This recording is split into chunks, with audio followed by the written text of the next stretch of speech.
ચાલો બાળકો, good morning.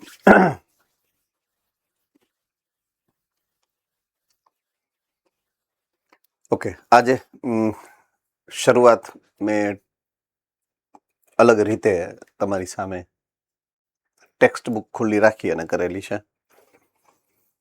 બરાબર છે. ચેપ્ટર નંબર 5 અત્યારનું, જૂનું 6,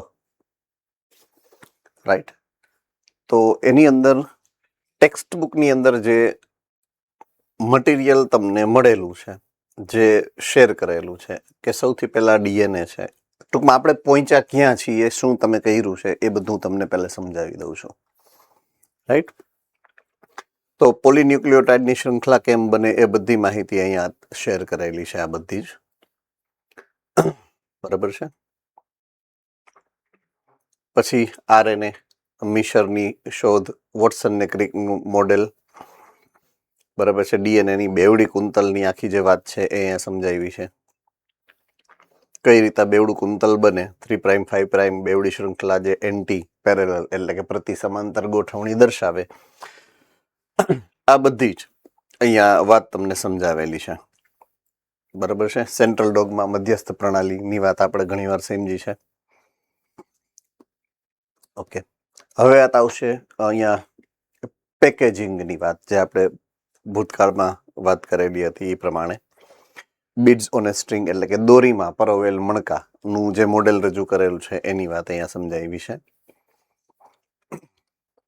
ઓકે, જનીન દ્રવ્યનો શોધ ઇતિહાસ જે છે અલગ અલગ પ્રયોગો વાળી, ઉંદરનો પ્રયોગ, રૂપાંતરણનો પ્રયોગ, એનું બાયોકેમિકલ ટ્રાન્સફોર્મેશન, ડીએનએ જનીન દ્રવ્ય છે એવો હર્શી અને ચેઝનો પ્રયોગ. બરાબર છે. આ હર્શી અને ચેઝના પ્રયોગની વાત તમારી સામે મૂકી છે. જનીન દ્રવ્યોના મૂળભૂત જે ગુણધર્મો એ અહીંયા તમારી સામે મૂક્યા છે. ડીએનએ અને આરએનએ વચ્ચે ફરક શું છે, આપણે એક કોષ્ટક દ્વારા 5 પ્રકારના તફાવત બે વચ્ચેની વાત કરી હતી.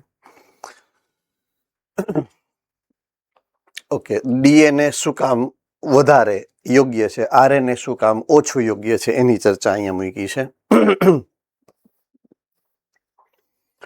પછી આરએનએ વિશ્વની વાત કરી કે સૌથી પહેલા મૂળભૂત આરએનએ દ્રવ્ય હતું, એની ઉપરથી ડીએનએ બન્યું છે, તો કઈ રીતના એને ઇવોલ્યુશન થયું છે, ને આરએનએ કેટલા પ્રકારના છે, તો 3 પ્રકારના આરએનએ છે, વગેરે વગેરે. પછી આપણે સ્વયંજનનની પ્રક્રિયાની શરૂઆત કરી હતી. સ્વયંજનનનું જે મોડેલ હતું એ પ્રમાણે આપણે પ્રાયોગિક સાબિતી માટે મિશેલ્સન અને સ્ટાલના પ્રયોગની આગળ વાત કરી ચૂક્યા છીએ. ઓકે, હવે સ્વયંજનનની પ્રક્રિયા એમાં કઈ રીતે થાય છે અને એમાં ઉત્સેચકો કયા કયા ભાગ લે છે એના વિશેની જે માહિતી છે આપણે જે સમજી ચૂક્યા છીએ એ. બીજી પ્રક્રિયા પ્રત્યાંકન, જે આપણે હાલમાં પૂરી કરી છે પ્રત્યાંકનની પ્રક્રિયા, અને અત્યારે આપણે ભાષાંતરણની વાત ચાલુ છે. તો પ્રત્યાંકનની પ્રક્રિયાની વાત એ સમજાવી છે. પ્રત્યાંકન એકમમાં પ્રમોટર, બંધારણીય જનીન, સમાપક રિજિયન. આ પ્રત્યાંકન એકમની રેખાંકિત આકૃતિ જે મેં આ કટ કોપી પેસ્ટ કરીને મારી સ્લાઇડમાં ઉમેરેલી હતી. ઓકે, પ્રત્યાંકન એકમ અને જનીન વચ્ચેની જે તુલના હતી કે બે એક છે અથવા તો અલગ છે તો કઈ રીતે, એક છે તો કઈ રીતે, તો એની વાત કરી છે.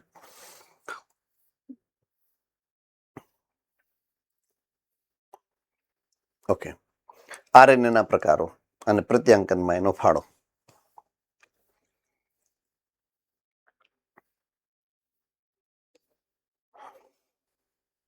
ઓકે, ઓલી પ્રક્રિયા વાળી વાત સુકોષ કેન્દ્રીમાં.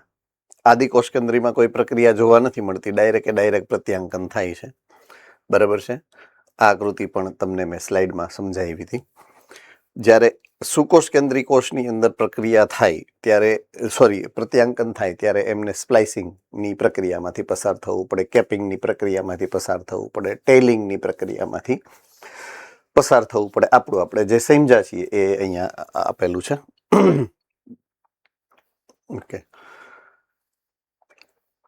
હવે જનીન સંકેતની માહિતી અહીંયા જે શેર કરેલી છે એ તો જનીન સંકેતના જે ત્રિઅક્ષરી સંકેત છે એ બધું સાબિતી ને એની બધી વાર્તા અહીંયા કરેલી છે. ઓકે, આ જે ટેબલ શેર કરેલું છે એ વાત છે. એના મુખ્ય ગુણધર્મો.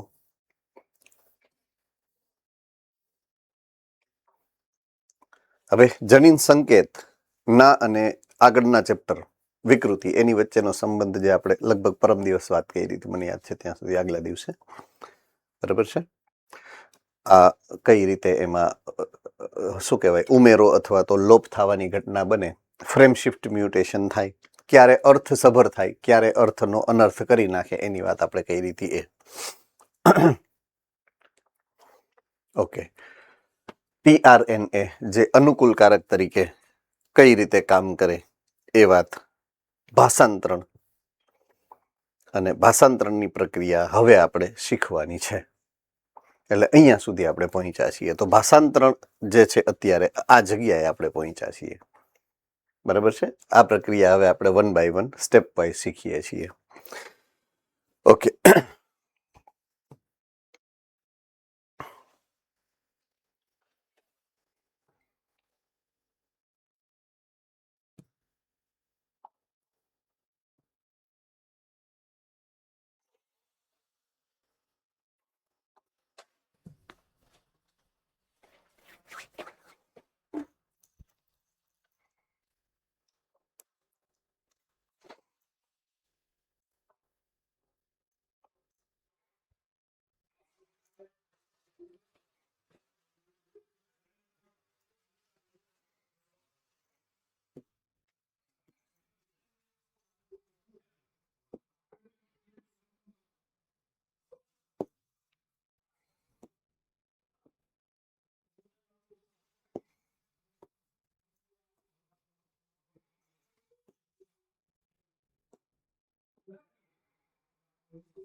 છેલ્લે આપણે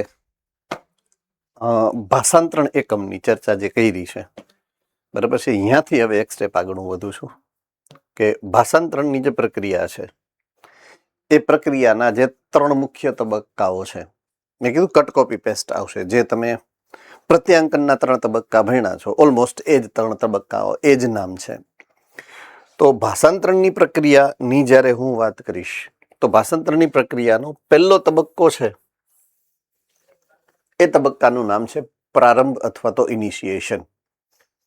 તો અહીંયા થાય શું, તો સૌથી પહેલો ટીઆરએનએ સૌથી પહેલા એમિનો એસિડને લઈને સૌથી પહેલા જનીન સંકેત ઉપર બેસે. રેડી? એમઆરએનએ ઉપર જનીન સંકેત છે. પ્રારંભક જનીન સંકેતથી આ પ્રક્રિયા શરૂ થાય છે, જે છે એયુજી. એયુજી સંકેત છે મિથિયોનિન માટેનો છે. એટલે એક ટીઆરએનએ જશે, મિથિયોનિનને પકડી લઈને આવશે અને આ પહેલા નંબરના સ્થાન ઉપર જોડાણ કરશે. આ પ્રક્રિયાને પ્રારંભની પ્રક્રિયા કહેવાય. તો રિબોઝોમના પેટા એકમ એમઆરએનએના પ્રારંભિક સંકેત એયુજી સાથે જોડાય. પ્રારંભિક ટીઆરએનએ એટલે કે મિથિયોનિન સાથે પી સ્થાન ઉપર બેસે. જો આ સિક્વન્સને તમારે યાદ રાખવી પડે, સૌથી પહેલો જે ટીઆરએનએ મિથિયોનિનને લઈને આવે છે એ એના મોટા સબ રિબોઝોમના મોટા સબયુનિટના પી સ્થાને બેસે છે, બરાબર છે. કયા સ્થાને બેસે? પી સ્થાને બેસે. આ યાદ રાખવાનું છે, એમસીક્યુ માટે મહત્વની ઘટના છે, બરાબર છે. આપણને એવું યાદ આવું માઇનોર ડિટેલિંગ હોય ને એ ભૂલાઈ જતી હોય છે અને પ્રશ્નો આવી માઇનોર ડિટેલિંગમાંથી થતા હોય છે, બરાબર છે. તો પી સ્થાન ઉપર બેસે કોણ? ઓલો ટીઆરએનએ. કયો ટીઆરએનએ? જે મિથિયોનિનને લઈને આવે છે ને એ. ઓકે, આ પ્રક્રિયામાં ભાષાંતરણના પ્રારંભિક કારકોની મદદ મળે છે. બરાબર છે. તો ભાષાંતરણની પ્રક્રિયામાં પ્રારંભક કારકો એની મદદ મળે. એટલે કારક અહીંયા પણ છે, કારક પ્રત્યાંકનમાં પણ આવ્યા હતા, યાદ છે? સિગ્મા કારક, હે ને? એવો કારક અહીંયા પણ છે. બરાબર છે. અને એને પ્રારંભક કારક કહેવાય. આ પ્રારંભક કારકની મદદ અહીંયા પણ એના મદદથી જ આ પ્રક્રિયા થતી હોય છે. પ્રક્રિયા નંબર 2, જેનું નામ છે પ્રલંબન. સેમ ટુ સેમ નામ, સેમ ટુ સેમ ગુણધર્મ. ઓલો પહેલા નંબરનો એમિનો એસિડ બેસી ગયો, પછી 2 થી લઈ અને છેલ્લા નંબરના એમિનો એસિડ સુધી ક્રમિક રીતે એક પછી એક જે એમિનો એસિડ ઉમેરાય, બરાબર છે, ક્યાં? સમાપ્તિ સુધી. તો એ આખી પ્રક્રિયાને શું કહેવાની છે? પ્રલંબનની પ્રક્રિયા. તો એમિનો એસાઇલ tRNA હવે એટલે કે બીજા નંબરનો જે હશે એ સ્થાન ઉપર બેસે, રાઈટ? એટલે પ્રારંભક જે છે એ હંમેશા P સ્થાન ઉપર બેસશે અને પ્રલંબનમાં જે બીજા નંબરનો આવશે એ હંમેશા S સ્થાન ઉપર બેસશે. બરાબર છે. તો દાખલા તરીકે હું વાત કરું, મોટો સબ યુનિટ આ છે, આ મોટો સબ યુનિટ છે, બરાબર છે, આ નાનો સબ યુનિટ છે, અને એની વચ્ચે અહીંયા mRNA પસાર થાય છે. એ બેયની વચ્ચે આ mRNA છે, બરાબર છે. શું છે આ? mRNA વચ્ચે. તો આ દાખલા તરીકે સ્થાન નંબર 1 છે, આ સ્થાન નંબર 2 છે, અને આ સ્થાન નંબર 3 છે. 3 સ્થાન છે ટૂંકમાં, રાઈટ? હવે આ સ્થાન કેવું છે ખબર છે? થોડુંક ખુલ્લું, અહીંયાથી ઓલું એક્ઝિટ કરી શકાય ને, એટલે આ છે P સ્થાન, આ છે A સ્થાન અને આ છે E સ્થાન. એટલે અહીંયાથી ઈ બહાર નીકળશે. આટલું યાદ રહેશે? રેડી? એટલે સૌથી પહેલા નંબરનો જે tRNA છે ને એ અહીંયા આવશે. એટલે સૌથી પહેલા નંબરનો જે જનીન સંકેત છે એ આ છે, AUG વાળો. પછી બીજા નંબરનો હશે એ અહીંયા હશે, આ પહેલા નંબરનો છે, આ બીજા નંબરનો જનીન સંકેત છે. રેડી? એટલે એમિનો અસાઇલ tRNA નંબર 1, બરાબર છે, મિથિયોનિન વાળો FMAT tRNA, બરાબર છે. FMAT tRNA અહીંયા આવશે. બીજા નંબરનો શું છે આપણને ખબર નથી, પહેલા નંબરનો ફિક્સ જ હોય, મિથિયોનિન. રેડી? આટલું સમજાણું કે નહીં? ઓકે. તો આ P સ્થાને આવશે, આ બીજા નંબરનો જે એડ થશે પ્રલંબન માટે એ સ્થાન ઉપર આવશે. ચાલો, આમાં કોઈને કઈ ડાઉટ? પક્કા? ઈ સ્થાન ખાલી રહેશે અત્યારે, કારણ કે એ તો બહાર નીકળવા માટેની વ્યવસ્થા છે, હજી બહાર નથી નીકળવાનું. ઓકે. પેપ્ટાઇડ બંધ બને અને પોલીપેપ્ટાઇડ ધીમે ધીમે વધતા જાય, રાઈટ? રિબોઝોમ 3 પ્રાઇમની દિશામાં એક કોડોન આગળ ખસે. હવે અહીંયા આપણે સમજવાની વાત આવશે, પ્રલંબનની અંદર જે પ્રક્રિયા થાય છે એ કઈ રીતે થશે. હવે ઉદાહરણ તરીકે હું અત્યારે P ને A ને જે લખેલું છે એ કાઢી નાખું છું અને એના સ્થાને હું અહીંયા tRNA દોરી નાખું છું. આ tRNA છે, આ એનું જોડાણ છે, બરાબર છે. હવે અહીંયા ઉપરની બાજુએ આ tRNA ઉપર એક એમિનો એસિડ છે, આ એમિનો એસિડ છે, આ મિથિયોનિન છે. પહેલો તો મિથિયોનિન જ હશે. ચાલો, આટલું સમજાઈ ગયું કે નહીં? હવે ઓલા બીજા નંબરનો જે એમિનો એસિડ છે એને ગોઠવીએ. tRNA ગોઠવો પહેલા. અહીંયા આ tRNA થઈ ગયો, બરાબર છે. અહીંયા આ એમિનો એસિડને મેં ગોઠવો, બરાબર. તો એમિનો એસિડ અહીંયા ઉપર હું ગોઠવી નાખું. આ બીજા નંબરનો એમિનો એસિડ આવ્યો, ચાલો આટલું થઈ ગયું છે, આટલું સમજાઈ ગયું છે. ઓકે, હવે આ બે એમિનો એસિડ વચ્ચે અહીંયા ઉપર ટીઆરએનએ ઓલો આરઆરએનએ બેઠો હશે. આ આરઆરએનએ નું સ્થાન છે. આ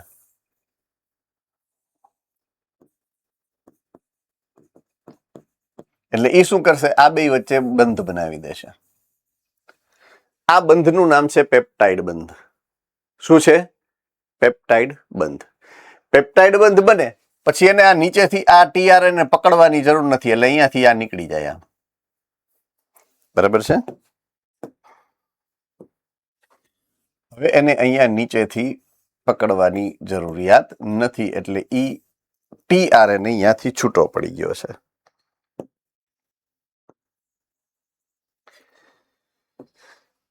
ઓકે, તો ટીઆરએનએ અહીંયાથી આ છૂટો પડી ગયો છે. હવે છૂટો ટીઆરએનએ છે. આટલું સમજાય કે નહીં? નીચેથી પણ ઓલા હાઇડ્રોજન બંધ ખુલી જાય અને ઉપરથી ઓલો એમિનો એસિડ પણ મુક્ત થઈ જાય. હવે શું થાય ખબર છે? નેક્સ્ટ પ્રક્રિયામાં આ આખું માળખું, આ નાનો સબયુનિટ ને મોટો સબયુનિટ સેજ આમ ખુલે અને એક સ્ટેપ આગળ વયા જાય. એક સ્ટેપ આગળ વયા જાય. આ ખુલે પાછા પેક થાય. એટલે એ શિફ્ટ કરે. શિફ્ટ કઈ રીતે કરે જુઓ, હું તમને સમજાવું. હવે આમ આવી જાય. આ મોટો સબ યુનિટ અહીંયા આવી ગયો અને નાનો સબ યુનિટ અહીંયા આવી ગયો. એક સ્ટેપ ખસે. એક સ્ટેપ શું કામ ખસે? કારણ કે અહીંયા આ ત્રીજા નંબરનો જનીન સંકેત છે. પેલા નંબરનું તો ગોઠવાઈ ગયું, જોડાઈ ગયું. એટલે હવે શું થાય? આ એક સ્ટેપ આમ ખસે, નીચેનો નાનો સબ યુનિટ એક સ્ટેપ આમ ખઈશો. એટલે જે હવે ઈ સ્થાન હતું ઈ ખસી ગયું. એટલે હવે આ ઈ સ્થાન થઈ ગયું. જે પેલા પી હતું એ હવે શું થઈ ગયું? ઈ સ્થાન થઈ ગયું. બરાબર છે? સમજાય છે કે નહીં? જે પી સ્થાન હતું એ હવે એ સ્થાન થઈ ગયું અને એ સ્થાન શિફ્ટ થઈને અહીંયા આવી ગયું. આ એ સ્થાન આવી ગયું. આ એ સ્થાન આવી ગયું. એટલે આ ઈ સ્થાનમાં, એટલે કે અહીંયાથી, એટલે આ ખુલ્લી જગ્યા એને મળી, એટલે આ ભાઈ છે ને અહીંયાથી આમ નીકળી જાય બહાર. કારણ કે હવે એનું કામ ઓલમોસ્ટ પૂરું થઈ ગયું. એટલે હવે એની કોઈ જરૂરિયાત નથી. એટલે એ નવા એમિનો એસિડને લેવા માટે આગળ જશે. ચાલો, આ ક્રિયાવિધિ સમજાઈ ગઈ છે પ્રોપરલી, રાઈટ? એટલે ફરી પાછું શું થશે? અહીંયા એક એમિનો એસિડ આવશે નવો, ટીઆરએનએ લઈને આવશે. આ ટીઆરએનએ આવ્યું, આ ગોઠવાઈ ગયો. બરાબર છે? અહીંયા એક એમિનો એસિડ આવશે. દાખલા તરીકે ઈ એમિનો એસિડ આ છે. બરાબર છે? આ એમિનો એસિડ વચ્ચે બંધ બનશે. બંધ કોણ બનાવશે? આ આરઆરએનએ જે અહીંયા છે. હવે આ આરઆરએનએ અહીંયા છે.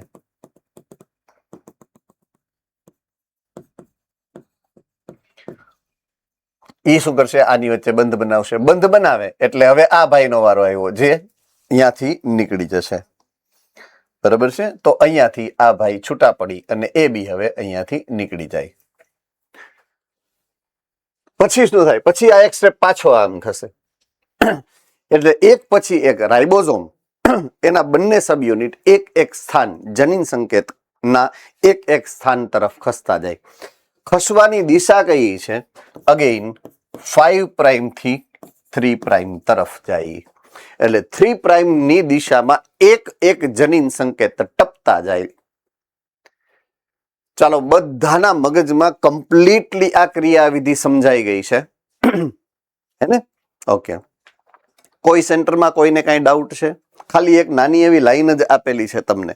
મેં આખી પ્રક્રિયા તમને દોરી અને સમજાવી છે કે એમિનો એસિડ ટીઆરએનએ ના એ સ્થાન ઉપર જ ઉમેરાય, પ્રારંભક પી સ્થાન ઉપર ઉમેરાય, બાકીના બધા એ સ્થાન ઉપર. વળી ખસે એટલે પાછું એ સ્થાન ખાલી, એટલે એ સ્થાન ઉપર જ ઉમેરાય. એટલે પ્રલંબનની પ્રક્રિયા હંમેશા એ સ્થાન ઉપર જ થાય. રેડી? ઓકે. પેપ્ટાઇડ બંધ બને અને પોલીપેપ્ટાઇડ વધતી જાય તેમ તેમ રિબોઝોમ 3 પ્રાઇમ ની દિશા તરફ એક કોડોન આગળ ખસે, જેથી ખાલી ટીઆરએનએ ઈ સ્થાનથી બહાર નીકળી જાય. એટલે એક સ્થાનેથી આવે એક સ્થાનેથી નીકળે, એક સ્થાનેથી આવે એક સ્થાનેથી નીકળે, એક સ્થાનેથી આવે એક સ્થાનેથી નીકળે. બરાબર છે. તો ખાલી ટીઆરએનએ એ સ્થાનેથી બહાર નીકળે અને નવો એમિનો એસિડ ટીઆરએનએ એ સ્થાન ઉપર અહીંયા પાછો આવે. તો આવી સરસ મજાની વ્યવસ્થા ભાષાંતરણ એકમની રિબોઝોમ મારફત આ રીતે નિયંત્રિત થતી હોય છે અને આ પ્રલંબન તબક્કો છે. છેલ્લો તબક્કો જે અહીંયા આપેલો છે એ છે સમાપન. સમાપનમાં એ પ્રકારનો કોડ છે 3 માંથી કે જે કોઈ પણ એમિનો એસિડ માટે કોડ નથી કરતો. તો UAA, UAG અથવા તો UGA આ 3 માંથી એક કોડ શૃંખલાના છેડે છેલ્લો કોડોન સ્વરૂપે હશે અને ઈ જ્યારે આવે ત્યારે એનો કોઈ ટીઆરએનએ આવે નહીં. રાહ જોવે ટીઆરએનએ આવશે નહીં આવે, થોડીક વાર માટે ન આવે એટલે સમજી જાય કે હાલો કામ પૂરું કરવાનું છે. એટલે અહીંયા બીજો કારક આવશે. બરાબર છે. વિમોચક કારક કહેવાય એને. શું કહેવાય? વિમોચક કારક. ઓલો પ્રારંભક કારક હતો, આ વિમોચક કારક છે જે સમાપનની પ્રક્રિયા કરશે. જે જગ્યાએ UAA, UAG અથવા તો UGA છે 3 માંથી એક, એ સ્થાને આ વિમોચક કારક એટલે કે રિલીઝ ફેક્ટર આવે અને નવી બનેલી જે પ્રોટીનની શૃંખલા છે એને અહીંયાથી કાઢે, દૂર કરે. બરાબર છે. એની સાથે સાથે રિબોઝોમના બંને સબ યુનિટને પણ અલગ કરી અને અહીંયાથી વેતા કરે કે હવે તમારું કામ પૂરું થયું દોસ્તો, તમે તમારું બીજું નવું કામ પકડો. શું કામ? પ્રોટીન બની ગયું છે. એ જે નવું પ્રોટીન બને ને ભાષાંતરણથી એને કહેવાય પ્રાથમિક પ્રોટીન. સમજાય છે કે નહીં? પ્રાથમિક પ્રોટીન અપરિપક્વ, બરાબર છે, અને તાજો ઘાણવો ઉતરો છે ભાષાંતરણની પ્રક્રિયા દ્વારા, જે હજુ નિષ્ક્રિય છે, જેની ઉપર હજુ પ્રક્રિયા થવાની. એટલે પહેલી જ વખત હજી તો પ્રોટીન બન્યું, પહેલી વખત બન્યું ને એટલે પ્રાથમિક. પછી બીજી વખત એની ઉપર પ્રક્રિયા થાય દ્વિતીયક, હજી વધારે પ્રક્રિયા થાય ત્રીજી વખત તૃતીયક, અને ચોથી વખત જો પ્રક્રિયા થાય તો ચતુર્થક પ્રોટીન. ક્લિયર? ફાઇન. તો સમાપનની પ્રક્રિયા, જેથી પોલીપેપ્ટાઇડ શૃંખલા છૂટી પડે, રિબોઝોમના બંને પેટા એકમો પણ અલગ થાય અને આ પ્રક્રિયા પૂરી થાય. તો આવી સરસ મજાની ભાષાંતરણની પ્રક્રિયા આ રીતે થતી હોય છે. ખાસ તો પ્રલંબનનો તબક્કો આપણા માટે મહત્વનો છે, જેમાં એક એક સ્ટેપ ખસતું જાય. એક સ્થાનેથી નવો ટીઆરએનએ ઉમેરાતો જાય, બીજા સ્થાને ઈ સ્થાનેથી નીકળતો જાય પોતાનું કામ પૂરું કરીને. બરાબર છે. ચાલો, આમાં કોઈને કઈ ડાઉટ રહી ગયો હોય તો તમે પૂછી શકો છો. કઈ ડાઉટ છે બેટા? ઓકે. ભાષાંતરણની પ્રક્રિયાના સ્ટેપ્સ, મેઇન સ્ટેપ્સ કયા કયા છે તો એ થિયોરિટિકલી અહીંયા લખેલું છે. નંબર 1, mRNA 5 પ્રાઇમ થી 3 પ્રાઇમની દિશામાં રિબોઝોમ દ્વારા નિર્માણ પામે. ચાલો, બધાને ખબર પડી ગઈ છે? Thums up. Ready? Okay. Point number 2, જો આ પોઈન્ટ નંબર 1 હતો, પોઈન્ટ નંબર 2, 3 ન્યુક્લિયોટાઇડના કોડોન્સને ઈ વાંચે છે. બરાબર છે. અને એને અનુરૂપ એમિનો એસિડને લઈ આવે છે. આ કામ કોણ કરશે? ટીઆરએનએ. કોણ કરશે? ટીઆરએનએ. ચાલો, ખબર છે? થમ્સ અપ કરો. Okay, good. Point number 3, tRNA ના પ્રતિસંકેત mRNA ના સંકેત સાથે પૂરક બંધ બનાવી અને જોડાય છે. ચાલો, ખબર છે? Thums up. Good. Point number 4 છે, રિબોઝોમ પેપ્ટાઇડ બંધ બનાવવામાં એને મદદ કરશે. રાઈટ? એના મોટા સબ યુનિટ ઉપર એક RRNA જોડાયેલો છે. આ RRNA આ પેપ્ટાઇડ બંધ બનાવવામાં એની મદદ કરશે. બરાબર છે?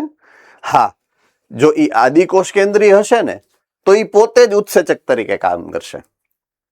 પણ જો સુકોષ કેન્દ્રીય હશે તો ઓલા કારકની મદદ લેશે, પ્રારંભક કારક. બરાબર છે?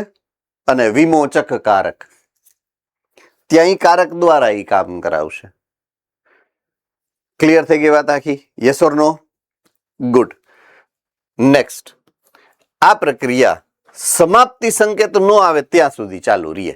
સળંગ પ્રક્રિયા છે. રેડી? સળંગ એ સળંગ પ્રક્રિયા છે અને પ્રક્રિયા પૂરી ક્યાં થશે? જ્યારે સમાપ્તિ સંકેત આવશે ત્યારે. ચાલો, ડાઉટ છે કાંઈ? ગુડ.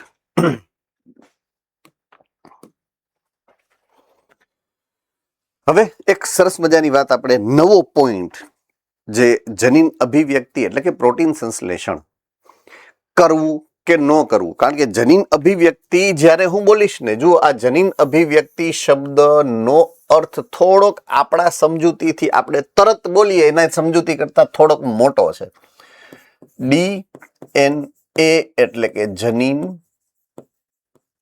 એમાંથી RNA બનવું અને એ RNA ઉપરથી પ્રોટીન બનવું. આ આખી પ્રક્રિયા છે ને, એના માટે શબ્દ આ વાપરી શકો તમે, જનીન અભિવ્યક્તિ. એક જનીન છે, એમાંથી એને 3 પ્રકારના RNA બનાવવા પડે અને એના ઉપરથી પ્રોટીન બનાવો ત્યારે આખી પ્રક્રિયા પૂરી થાય. એટલે એમાં પ્રત્યાંકન પણ આવે અને ભાષાંતરણ પણ આવે. અભિવ્યક્તિમાં બેય આવે. સમજાય છે કે નહીં? આટલું સમજાઈ ગયું? ઓકે. હવે બીજો શબ્દ હું તમારી સામે મૂકું છું. બીજા શબ્દનો અર્થ છે નિયમન. બે શબ્દ અલગ છે અને બહુ વાસ્ટ એટલે કે વિશેષ મહત્વના અર્થ ધરાવે છે. આપણા માટે એ મહત્વનું છે. રાઈટ? તો આ પ્રક્રિયામાં હું ફરીથી અહીંયા લખી નાખું, જનીન અભિવ્યક્તિ જે છે એની શૃંખલા. DNA માંથી આપણે RNA બનાવી અને RNA માંથી પ્રોટીન બનાવી. બરાબર છે? હવે નિયંત્રણની વાત છે કે નિયમનની વાત છે. નિયમનનો અર્થઘટન મારે શું કરવો જોઈએ? કે એ પ્રક્રિયા કરવી છે કે નથી કરવી. બરાબર છે? જો કરવી છે તો કોઈ એક ચોક્કસ પોઈન્ટ ઉપરથી પ્રક્રિયા શરૂ કરાવવી પડે. યસ ઓર નો? નથી કરવી તો એ પોઈન્ટ ઉપર કોઈકે કહેવું પડશે કે નહીં, આ પ્રક્રિયા નથી કરવાની. તો એ કરાવવી કે ન કરાવવી, રાઈટ, એના ઘણા બધા ચેક પોઈન્ટ છે. ઉદાહરણ તરીકે સમજાવું, જો તમને ડેઈલીના ઉદાહરણથી સમજાવું. તમારું કામ અત્યારે શું છે? ભણવાનું. શું કામ છે તમારું? ભણવાનું. તમને બધાને ખબર છે ને, આપણે એટલા તો મોટા થઈ ગયા છીએ કે આપણને ખબર છે કે આપણે ભણવા બેઠા છીએ એમ. હા કે ના? હૃદય ઉપર હાથ રાખીને બોલવાનું છે. હું જે કહું ને આ બધું તમારું સત્ય તમારી સામે મૂકીશ. હવે અહીંયાથી આજનો દિવસનો શેડ્યુલ પૂરો કરી 5, 6 વાગે 7 વાગે જ્યારે તમે વાંચવા બેસો, સે ફોર એક્ઝામ્પલ ઘરે, તો આમ બધાને આમ ગમે છે વાંચવું કે હાલો આ કેવી મજા આવે છે, આમ જાણે આપણે ગાર્ડનમાં ઘૂમતા હોય એવી ફિલિંગ આવે છે આમ વાંચવામાં, કે નથી આવતી? સાચું બોલજો. નથી આવતી ને? નથી આવતી. હવે એની જ બદલે ધુરંધર 2 ચાલુ કરી દીધું હોય તો એવું બળ પડે નહીં ને? શેરે બલોચ જ થઈ જાય બધાએ હે ને? બધાને મજા જ આવવાની છે એમ. જો ઓનેસ્ટલી તમારી સામે એક સરસ મજાનો પ્રસ્તાવ મૂકું છું. પ્રસ્તાવ કહું છું, વિનંતી. જે કામ કરવામાં મજા આવે ને તમને, એ કામનો લગભગ અર્થ હોય નહીં કાંઈ. એનાથી તમને રૂપિયા નથી મળવાના, એનાથી તમારું નામ નથી થવાનું, એનાથી તમારી આબરૂ નથી વધવાની. એ એવા કામ હોય બધા. દાખલા તરીકે તમારે ફિઝિક્સનું સૂત્ર સમીકરણ ગોખવું હોય ને, તો એમાં બળ પડશે, પણ એકાદી ગાડ નવી શીખવી હોય ને તો એમાં બળ નહીં પડે, ઓટોમેટિક આવડી જાય. બરાબર છે ને? એમાં ટ્યુશનમાં જવું પડે, કરાવી હેગી કોકને, ડાયરેક્ટ PhD થાય, હે ને? તો કહેવાનો અર્થ શું છે? જ્યાં તમને એવું લાગે ને, જે પ્રક્રિયા કરવામાં, જે કામ કરવામાં તમને એવું લાગે છે ને કે અહીંયા બળ પડે છે, એ હંમેશા તમને ફાયદો જ કરાવે. ક્લિયર થાય છે? એટલે તમે જે ભણો છો ને એ એવી પ્રક્રિયા છે કે જેનાથી તમારી કેરિયર બને છે, જેમાંથી કાલ સવારે તમે કરોડો રૂપિયા કદાચ કમાશો, તમારું નામ થશે, તમારી ફેમિલીનું નામ થશે, જ્યાં જાશો ત્યાં તમને મેડમ કે સર કહેશે કોક. એવી પ્રક્રિયામાંથી અત્યારે તમે પસાર થાવ છો. તો એ પ્રક્રિયા જટિલ હોય કે સરળ હોય, કોણ કહી શકશે? બધાને ખબર પડે આમાં જટિલ પ્રક્રિયા છે, એટલે તમને કરવી જરાય ગમે નહીં એમ. તો જ્યારે પ્રક્રિયા જટિલ હોય ને ત્યારે કરવું શું પડે ખબર છે? એનું નિયંત્રણ કેટલી બધી જગ્યાએ રાખવું પડે. એનું નિયમન અઘરું હોય, એટલે એની ઉપર ધ્યાન રાખવા માટે અમારા જેવા હોય, પછી એલટી લેવા વાળા ધરતી મેડમ એ હોય જે કન્ટિન્યુઅસ તમારા માર્ક ઉપર નજર રાખતા હોય, તમે હોમવર્ક કર્યું છે કે નહીં એની નજર રાખતા હોય, તમારા એલટી ના માર્ક્સ કેટલા આવે છે, તમારા WRT ના માર્ક્સ કેટલા આવે છે, ટૂંકમાં તમારો કર્મકાંડ કાઢતા હોય બધો જ. એ ધરતી મેડમનું કામ છે. એ મને તરત રિપોર્ટ કરે કે આટલા આટલા માર્ક્સ, આટલા આટલા છોકરાઓને વૈધા ઘટ્યા, એ બધું મને માહિતી આપે. તો નિયમન કરે છે. તમારા ભણવાના કામનું નિયમન ધરતી મેડમ દ્વારા થાય છે એક લેવલે. બીજું લેવલ મારું છે, હું અત્યારે કરું છું. એ અલગ અલગ સ્તરે થાય. સમજાય છે કે નહીં હું જે કહેવા માંગુ છું? ત્રીજું તમારા દ્વારા અત્યારે તમે જે કરો છો એ સમજવાનો પ્રયત્ન કરો છો, તો એ સમજવાનો પ્રયત્ન થાય છે, એ એક જ સ્તર છે. પછી બીજું સ્તર ક્યાં આવે? ઘરે જઈને મેં કીધું કે આ માથા પછાડવાનું મન થાય તોય આપણે વાંચતા હોઈએ, એ પણ એક સ્તર છે. રિવાઇઝ કરવું, રીડિંગ કરવું, નો ગમે તોય કરો છો તમે, તો એ એક સ્તર છે. પ્રક્રિયા એક જ છે કે તમારે ભણવાનું છે, પણ કેટલી સ્તરે એનું નિયમન થાય જુઓ. પછી એક લેવલ શું છે? તો કે તમારા મા બાપ છે જે તમને પૂછતા હોય કેટલા માર્ક્સ આવ્યા, ક્યારે પરીક્ષા છે, શું કરસ, વાંચસ, નથી વાંચતી, ઉઠસ, નથી ઉઠતી, ઉઠો છો, નથી ઉઠતા, વગેરે વગેરે. એ પણ એક નિયમન છે. તો બધા અલગ અલગ સ્તરે એક જ પ્રક્રિયા ઉપર પોતપોતાના પ્રયત્ન, પોતપોતાના બળ અને પોતપોતાની રીતે નિયંત્રણ કરતા હોય. અને કોઈ એક જગ્યાએથી નબળા પડીએ ને, પૂરું. કરવું છે કે નથી કરવું, બધી જગ્યાએથી આ જ થાય. બરાબર છે? તમારા માર્ક્સ સેજે ઓછા આવ્યા એટલે સૌથી પહેલા ખબર કોને પડે? ધરતીબેનને. એટલે સીધા મને કહે. બરાબર? એટલે મારે પ્રયત્ન વધારવો પડે, પૂછવું પડે, કાઉન્સેલિંગ કરવું પડે, વોટસોએવર જે જરૂરી પગલા લેવાતા હશે મારા દ્વારા એ લેવાય. જરૂર પડે તો ઘરે ફોન કરું, એટલે તમારા ફાધર આવ્યા કે મધર આવ્યા એ ઇન્વોલ્વ થયા, કે હું કહું કે જો આમાં આ થયું છે, આમાં આ થયું છે, હવે શું કરવાનું છે, કઈ પ્રોબ્લેમ છે? એટલે કે હા હા એની તબિયત ખરાબ હતી ને ગયા અઠવાડિયે સર, એટલે કદાચ. ઓકે, સોલ્યુશન થઈ ગયું. સમજાય છે કે નહીં હું જે કહેવા માંગુ છું એમ? તો અહીંયા કામ શું કરવાનું છે? જનીનની અભિવ્યક્તિ કરવાની છે. ડીએનએ માંથી આરએનએ બનાવવાનો છે, આરએનએ માંથી પ્રોટીન.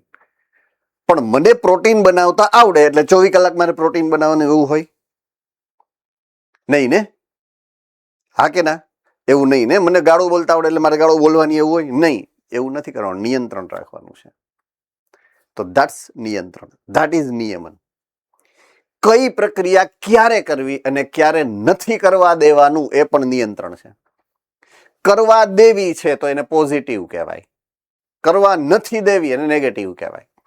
બે રીતે નિયમન થાય, હકારાત્મક નિયમન અને નકારાત્મક નિયમન. જો ઉદાહરણ આપું એક,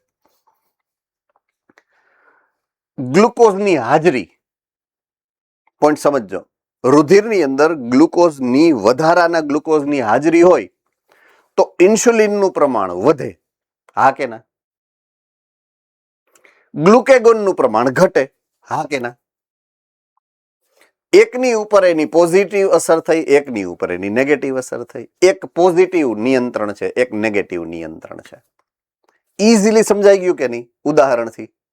દરેક પ્રક્રિયામાં આવા બે પ્રકારના નિયમન થતા હોય. જ્યારે ચયાપચયની વાત છે, જ્યારે ઉત્સેચકીય પ્રક્રિયા, જ્યારે અંતઃસ્ત્રાવી પ્રક્રિયા છે, ત્યારે એક પોઝિટિવ એટલે કે હકારાત્મક હશે અને એક નેગેટિવ એટલે કે નકારાત્મક હશે. બે પ્રકારના નિયમન થશે. ચાલો આ કોન્સેપ્ટ ક્લિયરલી તમને સમજાઈ ગયો છે? થમ્સઅપ કરશો. પછી જ હું આગળ વધું છું. પેલું, નિયમનના અલગ અલગ સ્તરો હોય છે, કારણ કે જટિલ અને જેને કહેવાય ને કે અતિ ઘણા બધા સ્તરોમાંથી આ પ્રક્રિયાઓ પસાર થાય છે. ચોખ્ખું સ્તર આવી ગયા. આ 3 સ્તર તો એમને જ દેખાય છે તમને. એક સ્તર છે ડીએનએ, બીજું સ્તર છે આરએનએ, ત્રીજું છે પ્રોટીન. એના પછી વચગાળાના સ્તર તો કેટલાય હશે, એટલા માઇક્રો લેવલે આપણે ભણવાનું નથી. તો નિયમન કરવી કે ન કરવી એ મને અહીંયાથી નહીં કરી શકું હું એનું નિયમન, હું એનું નિયમન અહીંયાથી પણ કરી શકું, હું એનું નિયમન અહીંયાથી પણ કરી શકું. ત્રણેય જગ્યાએ જો મારે પ્રોટીન નથી જોતું તો હું ડીએનએ ને નિષ્ક્રિય કરી શકું કે ન કરી શકું?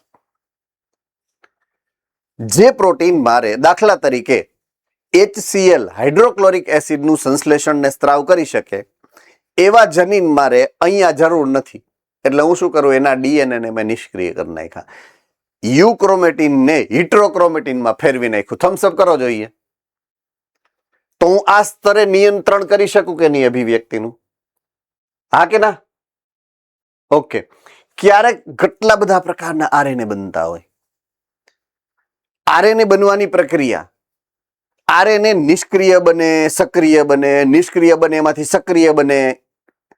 યુકેરિયોટિક, સુકોષ કેન્દ્રિકો, સ્પ્લાઇસિંગની પ્રક્રિયા, કેપિંગની પ્રક્રિયા, કોઈ પણ એક સ્તરે હું એક પ્રક્રિયા ન થવા દઉં તો નિષ્ક્રિયમાંથી સક્રિય ન બને અને એ જનીનની અભિવ્યક્તિ ન થાય. સમજ में आ गई बात? એટલે હું આ સ્તરે પણ એનું નિયમન કરી શકું, આરએનએ સ્તરે. ભાષાંતરણની પ્રક્રિયામાં જો કોઈ પ્રક્રિયા ન થવા દઉં હું તો ભાષાંતરણ અટકી જાય. સિમ્પલ. તો જ્યાં મને ઈચ્છા થાય ત્યાં હું એનું નિયંત્રણ કરી શકું છું. તો એના જનીન અભિવ્યક્તા નિયમનના અલગ અલગ સ્તરો છે. એ મેં મારા બેકગ્રાઉન્ડમાં હતાડીને રાખ્યા હતા અત્યાર સુધી. હવે હું ખુલ્લા કરું છું તમારી સામે. બરાબર છે કે જનીન અભિવ્યક્તિના નિયમનનો વ્યાપક અર્થ મેં તમને સમજાવ્યો, અડધી કલાક સમજાવ્યો કે જનીન અભિવ્યક્તિનું નિયમન એક જ નાનકડો એવો શબ્દ છે, એનો અર્થ અવળો મોટો છે, બહુ જ મોટો અર્થ છે, વ્યાપક અર્થ. અલગ અલગ સ્તર દ્વારા એનું નિયમન થાય છે. જનીન અભિવ્યક્તિના ફળ સ્વરૂપે પોલીપેપ્ટાઇડનું નિર્માણ થાય. બરાબર છે. ઘણા બધા સ્તરે એનું નિયમન કરી શકાય. એક સ્તર અહીંયા આપ્યું છે પ્રત્યાંકન, બીજું સ્તર આપ્યું છે ભાષાંતરણ, ત્રીજું સ્તર આપ્યું છે પ્રક્રિયા સ્તર, ચોથું mRNA નું સ્થળાંતરણ થાય એ પ્રક્રિયા. 4 જગ્યાએ એનું નિયમન થઈ શકે. પ્રત્યાંકન ક્યાં થાય? ડીએનએ માંથી આરએનએ માં. રેડી? તો પ્રત્યાંકનની શરૂઆત, પ્રલંબન અને સમાપ્તિ. શરૂઆત, પ્રલંબન અને સમાપ્તિ 3 સ્ટેપ થઈ ગયા. એના દ્વારા તમે એનું નિયંત્રણ કરો છો. 3 પ્રક્રિયા દ્વારા તમે નિયંત્રણ કરો છો. કઈ રીતે?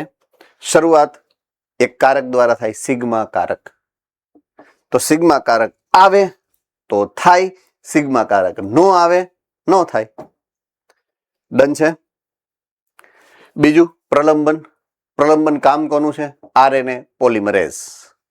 હોય તો થાય, ના હોય નો થાય. સમાપ્તિ રો કારક છે, થાય, નથી, ન થાય. તો ટ્રાન્સક્રિપ્શન ફેક્ટર્સ, પ્રમોટર અને એન્હાન્સર્સ નો સમાવેશ થાય આમાં. જે મેં તમને સમજાવ્યું એ બધું અહીંયા લખેલું છે. બરાબર છે? ટ્રાન્સક્રિપ્શન ફેક્ટર એટલે ઓલા રો કારક ને સિગ્મા કારક, પ્રમોટર સ્થાન અને એન્હાન્સર્સ એટલે એને માટે જરૂરી જેટલા બીજા સહાયક ઘટકો છે એ બધા જ. તો એના દ્વારા એનું નિયમન થાય. બીજું પ્રોટીનનું રૂપાંતરણ. પ્રોટીનનું રૂપાંતરણ એટલે શું? ભાષાંતરણની પ્રક્રિયા. બરાબર છે કે ભાષાંતરણ પછીના ફેરફારો દ્વારા પ્રોટીનની સક્રિયતા અને કાર્યનું નિયમન. મેં હમણાં સમજાવ્યું તમને કે જે ભાષાંતરણ દ્વારા બને, તાજો ઘાણવો શબ્દ કોને યાદ છે? તાજો ઘાણવો જે નીકળે એ પ્રાથમિક પ્રોટીન હોય. પ્રાથમિક પ્રોટીન કેવું હોય? નિષ્ક્રિય. એને સક્રિય કરવા માટે થઈ અને ગોલ્ગી બોડી, ગોલ્ગી કાય, ગોલ્ગી પ્રસાધન કામ કરે એની ઉપર. કાં તો એને દ્વિતીયક, કાં તો એને તૃતીયક અથવા તો એને ચતુર્થક પ્રોટીનમાં ફેરવે ત્યારે એ સક્રિય થાય. એટલે આ પ્રોટીનના રૂપાંતરણની વાત છે. કે જેવું ભાષાંતરણ પૈતું, ભાષાંતરણ પતે પછી એમાં તમારે ફેરફાર કરવાનો. અહીં નો થાય તો પ્રાથમિકનું પ્રાથમિક એમનેમ રાખ્યું તો કામ થવાનું જ નથી તમારું, અભિવ્યક્તિ થાય જ નહીં, કારણ કે તો એ સક્રિય બને જ નહીં. ડાઉટ? All right. ત્રીજું, પ્રક્રિયા સ્તર. પ્રક્રિયા એટલે કયું? આ HNRNA માંથી mRNA બનવાની વાત છે. સુકોષ કેન્દ્રી કોષમાં પ્રત્યાંકનની પ્રક્રિયા, બરાબર છે? તો એમાં પ્રક્રિયા સ્તર આવશે. તો સ્પ્લાઇસિંગ, કેપિંગ અને ટેલિંગ ચોક્કસ પ્રકારના કારક દ્વારા થાય છે. ભલે એના નામ નથી આપેલા, પણ એ એમનેમ પ્રક્રિયા નથી થતી. રેગ્યુલેટેડ એટલે નિયંત્રિત પ્રક્રિયાઓ છે. એ ચોક્કસ પ્રકારના કારકો દ્વારા એનું નિયમન થશે, પ્રોટીન દ્વારા ટૂંકમાં, બરાબર છે? વૈકલ્પિક સ્પ્લાઇસિંગ દ્વારા એક જ mRNA થી અલગ અલગ પ્રોટીનનું પણ નિર્માણ કરી શકાય. આ વાક્ય બીજી વાર આવ્યું છે, ત્યારે પણ મેં સમજાવ્યું હતું. નામ હતું સ્પ્લિટ જીનનું મહત્વ, બરાબર છે? વિભાજિત જનીનના ફાયદાઓ, મુખ્ય લાક્ષણિકતાઓ જે આપણને થાય છે. લઈ જાઓ પાછળ, બેકગ્રાઉન્ડમાં લઈ જાઓ પાછો એ સ્લાઇડ ઉપર. જો આ કે એક જ mRNA થી અલગ અલગ પ્રોટીનનું નિર્માણ સ્પ્લાઇસિંગ, વૈકલ્પિક સ્પ્લાઇસિંગ દ્વારા થઈ શકે, બરાબર છે? ઓકે, સ્લાઇડ કદાચ જો મારા હાથમાં આવે ને તો તમને દેખાડું.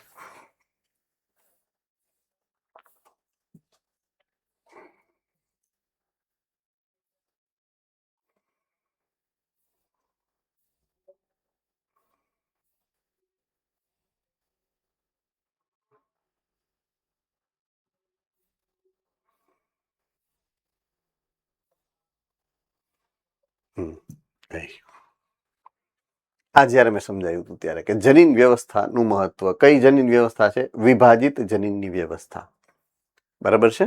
તો એમાં આ ત્રીજા નંબરનો મુદ્દો છે. આ જો હું વાંચું છું, વૈકલ્પિક સ્પ્લાઇસિંગ, પોઈન્ટ ટુ બી નોટેડ. ખાસ આ વર્ડ છે, ઇમ્પોર્ટન્ટ છે નીટ માટે. વૈકલ્પિક સ્પ્લાઇસિંગ તમે અત્યારે જે સમજ્યા છો ને બુકની અંદર, એ સ્પ્લાઇસિંગ છે. આ છે ને વૈકલ્પિક સ્પ્લાઇસિંગ છે, નવો વર્ડ છે. એક વિકલ્પ આપે, એકમાંથી બે વિકલ્પ આપે, રાઈટ? વૈકલ્પિક સ્પ્લાઇસિંગ થી એક જ જનીન એકથી વધુ પ્રોટીન બનાવી શકે. હવે એ લાક્ષણિકતા કોની છે? બેક્ટેરિયાની, આદિકોષ કેન્દ્રીની. પણ એની નકલ આપણે કરી શકીએ છીએ, પણ એ કરવા માટે આપણે જે ટેકનિક વાપરવી પડે, સિદ્ધાંત વાપરવો પડે, એ સિદ્ધાંતનું નામ છે વૈકલ્પિક સ્પ્લાઇસિંગ. મેં તમને કીધું હતું, ઈ ખાલી અહીંયા આપેલું છે, તમારી બુકમાં એટલું ડિટેલિંગ નથી એનું, પણ મગજમાં રાખીને ચાલવાનું છે તમારે. એટલે આ એકવાર અહીંયા આવ્યું હતું ને બીજી વાર અત્યારે હું સમજાવતો તો તમને ત્યાં આવ્યું છે વૈકલ્પિક સ્પ્લાઇસિંગ, બરાબર છે?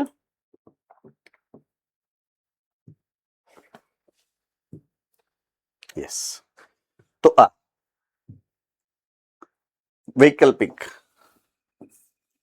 સ્પ્લાઇસિંગ દ્વારા એક જ mRNA માંથી અલગ અલગ વધારાના 2, 3, 4 જો તમારે પ્રોટીન બનાવવા છે તો બનાવી શકાય છે, રાઈટ? એટલે ત્યાં પણ તમે એનું નિયમન કરી શકો છો પ્રક્રિયાના સ્તરે.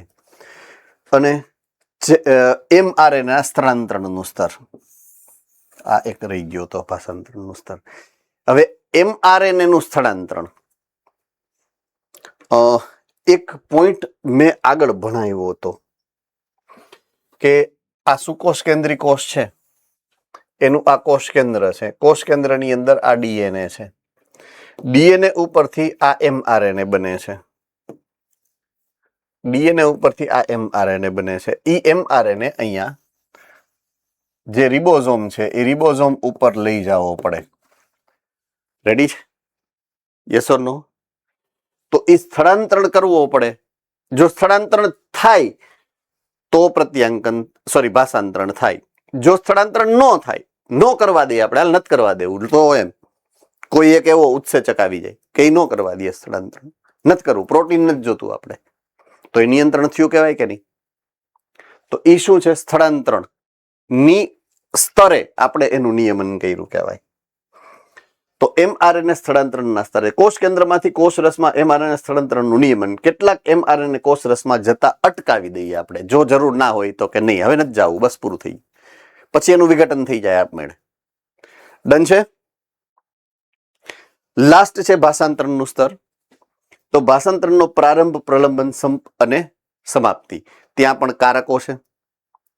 એ કારક આવે તો પ્રક્રિયા થાય, એ કારક ન આવે તો પ્રક્રિયા નહીં થાય. ભાષાંતરણ કારકોનું નિયમન અને વિશેષ mRNA ભાષાંતરણને આપણે રોકી શકીએ છીએ. એ કારક ન બને તો એ પ્રક્રિયા ન થાય. તો ભાષાંતરણ ન થાય એટલે પ્રોટીન ના બને, પ્રોટીન ના બને એટલે પ્રક્રિયા અટકે છે.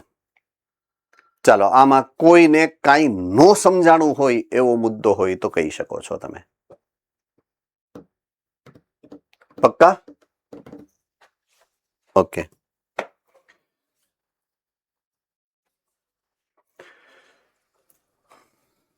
હવે જનીનના નિયમનની જે આપણે વાત કરી, અલગ અલગ સ્તરે, તો એમને તો નહીં કરતા હોય ને આપણે, એનો કોઈક ફાયદો થતો હશે. તો આપણે શું ફાયદા થાય છે એના? રેડી? તો જનીન અભિવ્યક્તિનું નિયમન કોષને ઘણા બધી રીતે ફાયદાકારક છે. સૌથી પહેલો ફાયદો, જ્યારે તમે કોઈ પણ પ્રક્રિયા જેટલી જોઈ એટલી જ કરો તો હંમેશા ફાયદામાં જ રહ્યો. ઉદાહરણ તરીકે મેં કીધું એમ કે તમને દોડતા આવડે છે, પોઈન્ટ સમજજો, દોડતા આવડે છે, રાઈટ? તમે દોડો છો, પણ તમારી જેટલી આમ તેવડ છે એટલી ભીહ કરીને દોડો તો વધીને 5 મિનિટ દોડી શકો. યસ ઓર નો? આમ ટૂંકમાં આમ ચારે બાજુથી જેટલા સ્નાયુઓ છે ને બધા એકની હારે કામે લગાડી દો ને એટલે 5 જ મિનિટમાં પીદી નીકળી જાય. જાજુ દોડી ન હગ. એની બદલે તમે જ્યારે શરૂઆત કરો ત્યારે એકદમ હળવી શરૂઆત કરો. થોડીક વાર હળવું હળવું દોડો, હાવ ધીમું ધીમું, પછી સહેજ સ્પીડ વધારો, પછી સહેજ સ્પીડ વધારો. તો એ જે 5 મિનિટ દોડવાનું હતું ને એની બદલે તમે 25 મિનિટ દોડી શકશો આસાનીથી, અને થાક એ માપનો લાગશે. યસ ઓર નો? આવું ખબર પડે કે નહીં? હું જે કહું છું એ તમને સમજાય છે કે નહીં? તો પ્રક્રિયા તમે લાંબી હલાવી, સારી રીતના કરી અને થાકે ન લાગ્યો. તો પહેલો ફાયદો શું થાય? નિયમનનો. જો તમે નિયંત્રણ કરી, તમારી જાતની ઉર્જાનું નિયંત્રણ થાય, ઉર્જાની બચત થાય. જ્યારે કોઈ પણ પ્રક્રિયા નિયમન દ્વારા થાય, નિયંત્રિત રીતે થાય, તો સૌથી પહેલો ફાયદો શું થાય? ઉર્જાની બચત. બેસ્ટ એક્ઝામ્પલથી મેં તમને સમજાવ્યું, હે ને? તો જરૂરિયાત ન હોય ત્યારે પ્રોટીન સંશ્લેષણ ન કરો, બંધ કરી દો, તો કોષની ઉર્જા બચે. ચોખ્ખો જ હિસાબ છે, હે ને? દાખલા તરીકે ઈ કોલાઈમાં લેક્ટોઝની ગેરહાજરીમાં જો ગેલેક્ટોસાઇડેઝ ઉત્સેચકનું નિર્માણ થાય તો ઈ કરવા માટે એને ઉર્જા તો નાખવી પડે ને, બરાબર છે? હવે આ છે, હું આજે સમજાયું ઉદાહરણ આપ્યું છું. ઓકે, ઈ કોલાઈ એક બેક્ટેરિયા છે, બરાબર છે? એને જો ઉર્જા જોઈએ છે, બરાબર છે, તો એ ગ્લુકોઝમાંથી મેળવી શકે, હા કે ના? હવે એને જે અણુ મળ્યો ને, ઈ કોલાઈને અણુ મળ્યો, એ છે અહીંયા લેક્ટોઝ. શું છે? લેક્ટોઝ. તમે એને આપ્યો ખોરાકમાં, એને લેક્ટોઝ મળ્યો. લેક્ટોઝ ડાયસેકેરાઇડ છે, ખબર છે કે નહીં? ખબર છે? ઓકે. કયા કયા 2 મોનોસેકેરાઇડ હોય લેક્ટોઝમાં?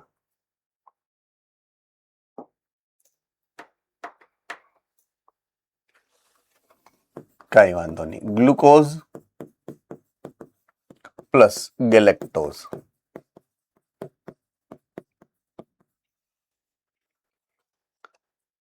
લેક્ટોઝ, લેક્ટિક એસિડ અને દૂધ. લેક્ટોઝ છે ને એને મિલ્ક શુગર કહેવાય, જે દૂધમાં જોવા મળે સામાન્ય રીતે, બરાબર છે?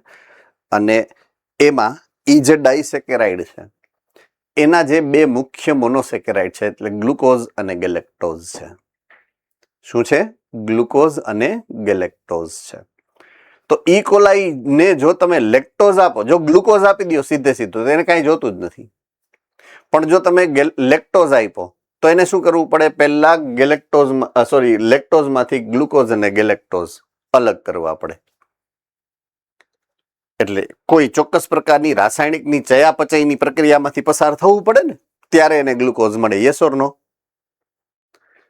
તો એને ઈ પ્રક્રિયા માટે 3 અલગ અલગ ઉત્સેચકોની જરૂરિયાત પડશે. આપણે આગળ આના ઉપર કામ કરવાનું છે, આ પ્રક્રિયા ઉપર 3 ઉત્સેચક એની જરૂરિયાત પડે. એમાંનો એક છે ઈ આ છે ગેલેક્ટોસાઇડેઝ. આના ઉપરથી ખબર પડે ગેલેક્ટોસાઇડેઝ એટલે એની સાથે સંબંધિત છે, ઈ ચયાપચયની પ્રક્રિયા સાથે સંબંધિત છે ગેલેક્ટોસાઇડેઝ.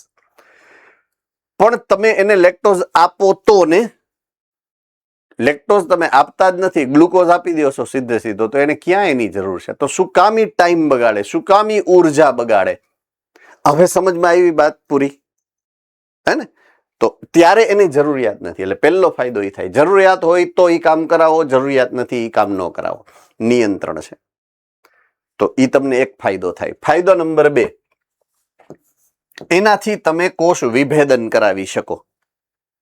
હમણાં જ મેં તમને સમજાવ્યું થોડીક વાર પહેલા કે મારા આંખના કોષોને HCl ની જરૂરિયાત નથી, તો ઈ જનીન મેં શું કરાવ્યા? બધા હિટ્રોક્રોમેટિન બનાવી, નિષ્ક્રિય બનાવી નાખ્યા.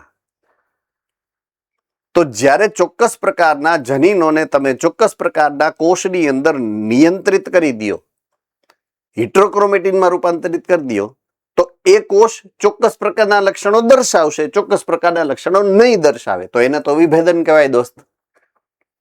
વિભેદન કોને કહેવાય?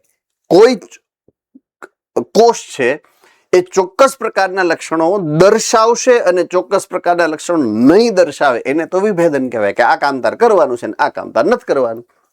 તો આપણે કેના દ્વારા કરીએ છીએ? જનીનના નિયંત્રણથી કરીએ છીએ. વિભેદનનો લાક્ષણિક અર્થ શું થાય? તો કે ચોક્કસ કોષ ચોક્કસ પ્રક્રિયા કરે. પણ એ આપણે કઈ પ્રક્રિયા દ્વારા નિયંત્રિત કરીએ છીએ? તો કે જનીન અભિવ્યક્તિના નિયમન દ્વારા. કયા લેવલે કરીએ છીએ? DNA ના લેવલે, પ્રત્યાંકનના લેવલે. પ્રત્યાંકન નહીં થવા દઈએ આપણે. ચાલો થમ્સઅપ કરો જોઈએ. All right. સો કોષ વિભેદનને આપણે કરી શકીએ છીએ આના દ્વારા. બહુકોષી સજીવ, અલગ અલગ પ્રકારના કોષો એક સરખા જનીન ધરાવતા હોવા છતાં પણ જનીન અભિવ્યક્તિના નિયમનથી અલગ અલગ પ્રકારના કોષો અલગ અલગ પ્રકારના લક્ષણો દર્શાવશે. સ્નાયુના લક્ષણ અલગ છે, ચામડીના લક્ષણ અલગ છે, રુધિરના કોષ છે એના લક્ષણ અલગ છે. શું કામ આપણે કરી શકીએ છીએ? કારણ કે આપણે એના જનીનને નિયંત્રિત રાખ્યા છે એટલા માટે. થમ્સઅપ કરો જોઈએ. All right, good.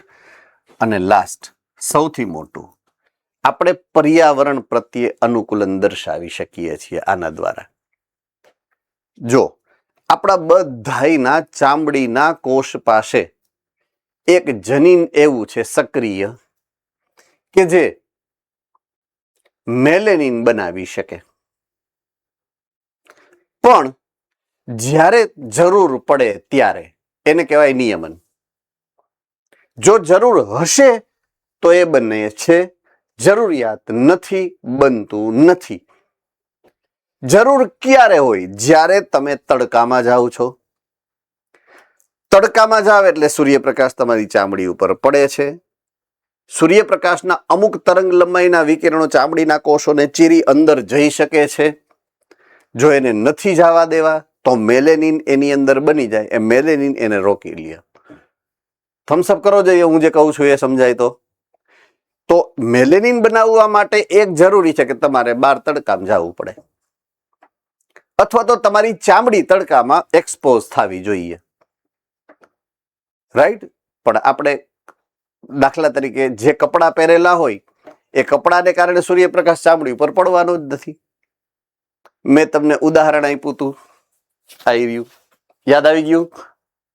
સ્લીવ મારી જો શોર્ટ સ્લીવ છે તો અહીંયા જુઓ, આ કલર જુઓ ઉપરનો અને આ કલર નીચેનો જુઓ. શું કામ? આખી જિંદગી બાઇક લઈને નીકળ્યા હોય, એક્ટિવા લઈને નીકળ્યા હોય, એટલે આ ભાગ ઉપર સૂર્યપ્રકાશ પડતો હોય, આ ભાગ ઉપર ના પડે. સિમ્પલ. થમ્સઅપ કરવો જોઈએ. બસ આવી રહ્યું એ જ પર્યાવરણ અનુકૂલનો. આ ભાગમાં એ કામ થાય છે, આ ભાગમાં એના જનીનોને નિયંત્રિત છે. શું કામ? પર્યાવરણની અસર અહીંયા નથી થતી, પર્યાવરણની અસર અહીંયા થાય છે. બેસ્ટમાં બેસ્ટ ઉદાહરણ. રેડી? ચાલો થમ્સઅપ કરો જોઈએ ફટાફટ, હે ને? ચાલો. બદલાતા પર્યાવરણીય પરિબળોને પ્રતિસાદ આપવા માટે જનીન અભિવ્યક્તિનું નિયમન થાય. ઉદાહરણ તરીકે તાપમાનનું પરિવર્તન થાય ત્યારે, રસાયણોની હાજરી હોય ત્યારે, વગેરે વગેરે. ઘણાને એવું તો ખાટું ખાય તો સીડસ નીકળે. કોને કોને એવું થાય છે? વિશેષ પ્રકારની એલર્જી થાય. એવું થાય કે નહીં? હે ને? એટલે ઘણીવાર એવું થાય તમને. ઘણીવાર એવું થાય, ધુવાળો આવે તો તમે છીંક ખાવા માંડો. આ પ્રતિક્રિયાઓ છે, બધી પર્યાવરણની પ્રતિક્રિયાઓ છે જે તમે કરો છો જનીન નિયંત્રણ દ્વારા. હે ને? ઓકે, ચાલો. એક ભ્રૂણનો પરિપક્વ સજીવમાં વિકાસ અને વિભેદન જનીનના વિવિધ સમૂહોની અભિવ્યક્તિના સહનિયમનનું પરિણામ છે. આને આધારે કીધું છે એ બધું જ. બરાબર છે કે કોઈ એક જનીન, તો એક જનીન તો છે નહીં. આપણી અંદર તો અસંખ્ય જનીનો છે. લગભગ અલગ અલગ 30,000 જેટલા જનીનો છે આપણા શરીરમાં, હ્યુમન્સ, મનુષ્ય, હોમોસેપિયન્સમાં. તો એ બધાયની જનીનોનું નિયમન થાય અલગ અલગ રીતે, અલગ અલગ સમયે, અલગ અલગ ઉંમરે. બરાબર છે? તો અમુક વખતે અમુક પ્રકારના જનીનો વધારે સક્રિય હોય, અમુક વખતે અમુક પ્રકારના જનીનો. તો આખું જે ભ્રૂણમાંથી પુખ્ત અને પુખ્તમાંથી મૃત્યુ ન થાય ત્યાં સુધી ઢગલો એક જનીનોના આવા સહનિયમન જોવા મળતા હોય આપણા શરીરની અંદર. બરાબર છે? ચાલો, આમાં કોઈને કઈ ડાઉટ હોય તો પૂછી લ્યો બેટા. કઈ ડાઉટ હોય, કોઈ મુદ્દો હોય, મગજ હાલતો હોય આડાવડો, પૂછી શકો છો ગમે ત્યારે. હે ને? રાઈટ. હવે આપણે જનીન અભિવ્યક્તિ થઈ શકે કઈ રીતે એની વાત કરશું. કે જો જનીન અભિવ્યક્તિની આપણે જે વાત કરીએ છીએ એ જનીન અભિવ્યક્તિ હકીકતમાં થાય છે કઈ રીતે. હવે એને કઈ રીતે, એમ શું છે એ જોઈ લીધું. જનીન અભિવ્યક્તિનું નિયમન શું છે એ ખબર છે. કઈ રીતે થાય છે એની વાત કરશું. બરાબર છે? તો આપણે આદિકોષ કેન્દ્રી કોષ, કેમાં? આદિકોષ કેન્દ્રી કોષ માં જનીન અભિવ્યક્તિનું નિયમન કઈ રીતે થાય છે ને એની વાત આ પહેલા ઉદાહરણ દ્વારા સમજીએ.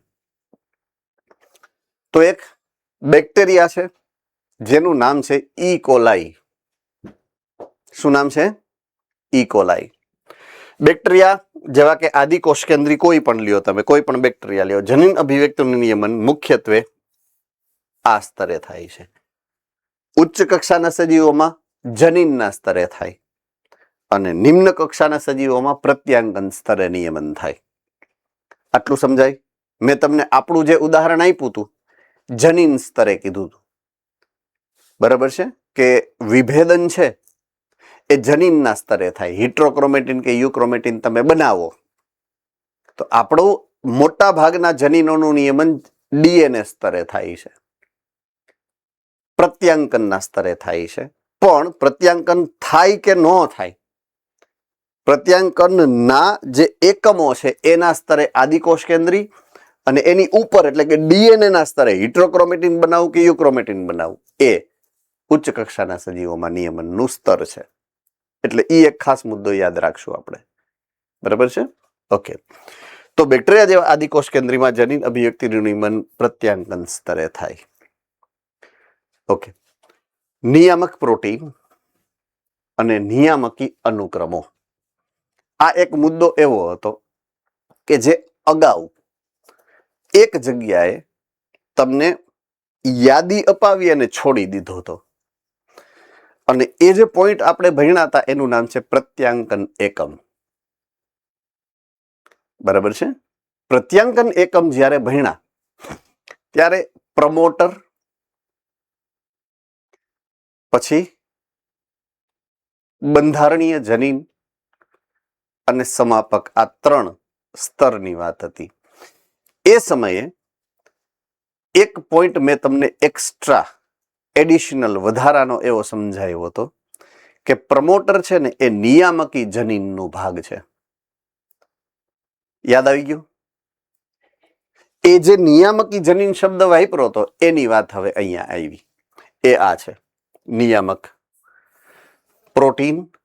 પ્રોટીન એટલે જે ડીએનએ માંથી પ્રત્યાંકન અને ભાષાંતરણ પામે ત્યારે થાય ને, એટલે નિયામકી જનીન દ્વારા જે બને એને નિયામકી પ્રોટીન કહેવાય. બરાબર છે? તો મારે નિયમન કરવા માટે કે નિયંત્રણ કરવા માટે કોઈ એક નિયામકી જનીન જોઈશે અને એ નિયામકી જનીન પ્રત્યાંકન પામે, ભાષાંતરણ કરે અને પ્રોટીન બનાવે, એને હું નિયામક પ્રોટીન કહીશ. તો નિયામક પ્રોટીન જે છે બે પ્રકારના કામ કરી શકે. એ કાં તો પ્રક્રિયા, કાં તો એ પ્રક્રિયા કરાવે એની હાજરીમાં. જો નિયામકી પ્રોટીન બને અને પ્રક્રિયા થાય તો એને કહેવાય સક્રિયક પ્રકારનું પ્રોટીન. સમજાય છે? જે પ્રત્યાંકનને વધારે છે. આવો શબ્દ મેં વાપર્યો હતો. પોઝિટિવ નિયમન અને નેગેટિવ નિયમન. કોને કોને યાદ છે? એને મેં ઉદાહરણ હું આપ્યું હતું કે જ્યારે ગ્લુકોઝ વધી જાય તો ગ્લાયકોજન ઘટી જાય, ગ્લુકેગોન ઘટી જાય અને ઇન્સ્યુલિન વધી જાય. તો ઇન્સ્યુલિનની અસર, ઇન્સ્યુલિન ઉપર એની પોઝિટિવ અસર છે, ગ્લુકેગોન ઉપર એની નેગેટિવ અસર છે. આટલું સમજાય કે નહીં? તો એવી રીતે અમુક જે આ નિયામક પ્રોટીન જ્યારે બને તો એ પ્રત્યાંકનને વધારે છે, એને કહેવાય પોઝિટિવ નિયમન, હકારાત્મક નિયમન. પણ અમુક વખતે એવું થાય કે નિયામકી પ્રોટીન જે બને નિયામકી જનીન દ્વારા બને અને એ જ્યારે બને ને તો એ પ્રત્યાંકનને રોકે છે, ઘટાડે, એને કહેવાય નેગેટિવ નિગ્રાહક પ્રોટીન કહેવાય. આ સક્રિયક પ્રોટીન કહેવાય અને આને નિગ્રાહક પ્રોટીન કહેવાય. નિગ્રાહક પ્રોટીન જે પ્રક્રિયાને રોકશે. નિગ્રાહક હંમેશા નેગેટિવ એટલે કે નકારાત્મક પ્રકારનું નિયંત્રણ કરે. નિયંત્રણ બે પ્રકારના છે. એક સકારાત્મક નિયંત્રણ જે સક્રિયક પ્રોટીન દ્વારા થાય અને નકારાત્મક નિયંત્રણ જે નિગ્રાહક પ્રોટીન દ્વારા થાય. આટલું કોને કોને યાદ રહી શકશે ભવિષ્યમાં વાંચશે ત્યારે? ઓકે, અત્યારે તો યાદ બધાને રહી જ જાય. અત્યારે હું તો પછીની વાત કરું છું, હે ને? ઓકે, હવે ખાસ આ નિયામકી જનીનની વાત છે.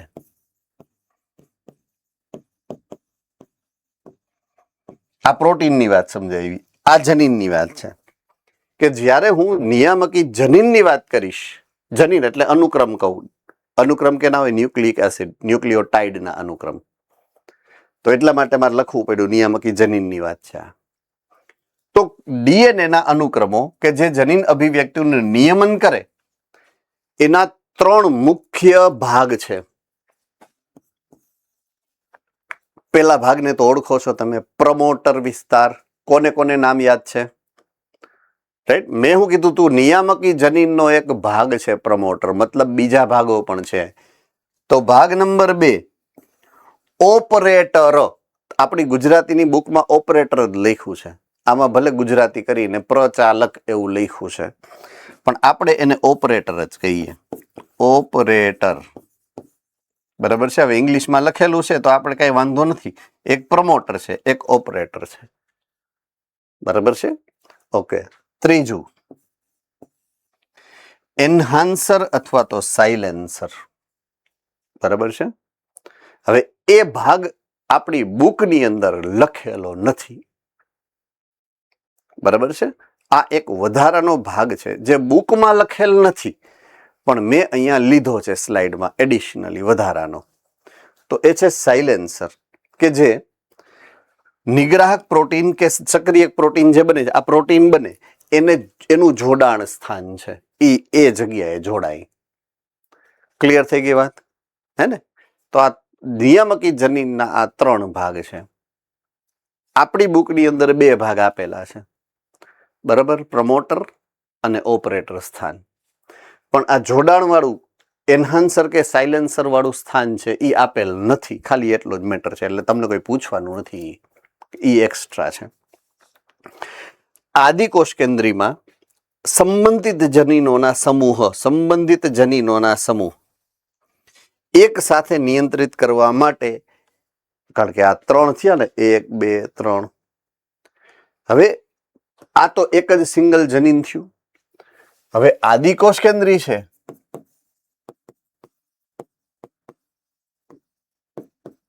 એના માટે એક શબ્દ આવ્યો હતો, આ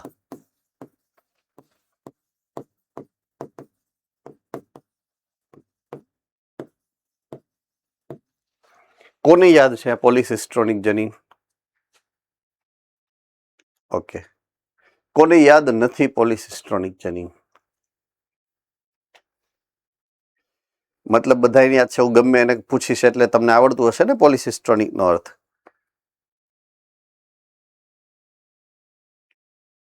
નથી આવડતો? કેમ, શું કામ નથી આવડતો?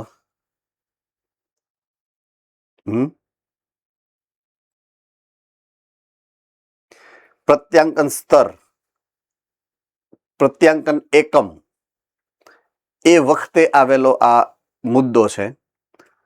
આપણે દર વખતે હું યાદી અપાવું છું કે અહીંયા જે થાય, આપણે દાખલા તરીકે આજે જે ભણ્યા હોય એ ઘરે જઈ અને 5 વાગે, 6 વાગે, 7 વાગે જ્યારે તમે રિવાઇઝ કરો ત્યારે લખી અને યાદ રહી જાય એ રીતે આપણે વાંચશું. એવું ઘણી બધી વાર યાદી આપું છું, હે ને? તો પ્રત્યાંકન એકમ જ્યારે ભણાયો તો ત્યારે આ મુદ્દો આવેલો છે, મોનોસિસ્ટ્રોનિક જનીન અને પોલિસિસ્ટ્રોનિક જનીન. સુકોષ કેન્દ્રી કોષમાં મોનોસિસ્ટ્રોનિક છે, આદિકોષ કેન્દ્રીમાં પોલિસિસ્ટ્રોનિક છે. પોલિસિસ્ટ્રોનિક નો અર્થ એવો થાય એક mRNA, સોરી, એક જ જનીનમાંથી એકથી વધારે mRNA બને. જનીન એક જ છે પણ mRNA જે બને છે ને એ એકથી વધુ બને છે. તો આ પ્રકારના જનીનને પોલિસિસ્ટ્રોનિક જનીન કહેવાય. પોલીરાઇબોઝોમ વખતે પણ મેં તમને ઉદાહરણ આપ્યું હતું, એનું પોલીરાઇબોઝોમનું પણ ઉદાહરણ આપ્યું હતું, ત્યારે પણ યાદી અપાવી હતી પોલિસિસ્ટ્રોનિક જનીનની. તો આ પહેલી વખત નથી આવ્યું, ઘણી બધી વખત આવેલું છે. તો અહીંયા આદિકોષ કેન્દ્રનું જનીન કેવું છે? પોલિસિસ્ટ્રોનિક. મતલબ એક જ જનીનમાંથી દાખલા તરીકે 3 RNA બન્યા, તો 3 RNA માંથી પ્રોટીન કેટલા બનવા જોઈએ? 3 પ્રોટીન બને. તો એ અહીંયા લખેલું છે કે સંબંધિત જનીનોનો સમૂહ છે, એકચ્યુઅલી સિંગલ નથી, પોલિસિસ્ટ્રોન છે, મોનોસિસ્ટ્રોન નથી. મતલબ એકથી વધુ પ્રોટીન એકીયારે બનાવવા માટેની એક સિસ્ટમ બનાવી છે એણે. એ જે સિસ્ટમ બને ને એ સિસ્ટમને ઓપેરોન સિસ્ટમ કહેવાય. કઈ સિસ્ટમ કહેવાય? ઓપેરોન સિસ્ટમ કહેવાય. બરાબર છે? એટલે જનીન અભિવ્યક્તિના નિયમનની વાત આવે તો આદિકોષ કેન્દ્રની અંદર કે જ્યાં પોલિસિસ્ટ્રોનિક જનીન છે એની જે સિસ્ટમ છે ને, એની જે પ્રણાલી છે, એને આપણે ઓપેરોન કહેશું. શું કહેશું? ઓપેરોન. એટલે નિયમનની ક્રિયાવિધિ છે. તો આપણે હવે જે ભણવાના છીએ એ શું ભણવાના છીએ? ઓપેરોન ભણવાના છીએ. બરાબર છે?